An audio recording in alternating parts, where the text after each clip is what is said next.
ihatid ang mainit na frontline news sa sports. Makakasama natin ang PVL star mula sa Signal HD Spikers na si Jackie Acuña. Jackie, welcome sa Frontline Pilipinas.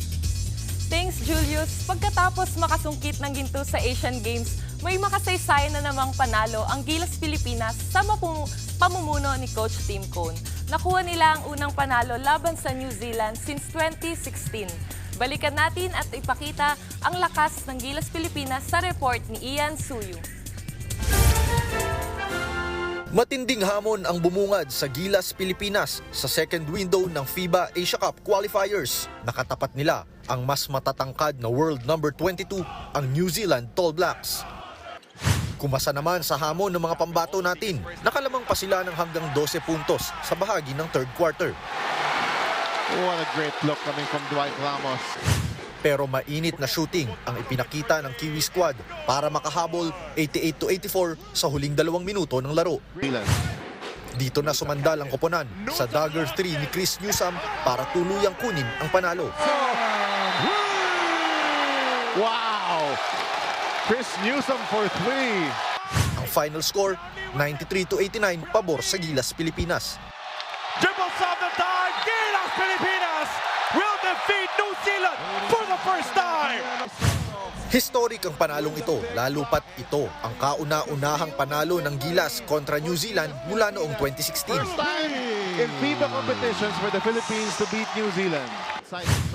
Best player of the game si Noipi Justin Brownlee na nagtala ng 26 points, 11 rebounds at 4 assists. Justin Brownlee makes his presence felt now.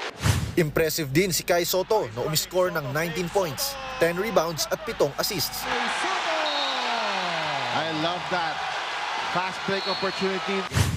Ayon kay Gilas head coach Tim Cone, malaking bagay sa panalo ang pakikipagsabayan ng Gilas sa pisikalan.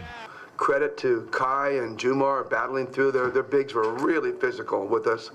And of course, Justin, to overcome that and find a way to win was really special. Again, especially because of our home court, our home crowd, and the people watching. Sabi naman ni Kaiju Kai Soto, determinado siyang manalo dahil pride ng bansa ang nakasalalay. I'm just happy. We prepared really well for this and we just wanted to protect home court and I'm happy we got the win. May tsansa ang Gilas na masweep ang second window ng qualifiers. Sunod nilang makakaharap ang Hong Kong 7:30 PM sa MOA Arena sa Linggo. Nagbabalita mula sa Frontline, Ian Suyu, News 5. What's up mga kapatid, it's your sports Tito Mike Reyes. Huwag magpahuli sa mga umaaksyong bakbakan at harapan sa loob at labas ng bansa. Para sa mga pandiin ng sports news, mag-follow at mag-subscribe sa social media pages ng News 5. Peace and love.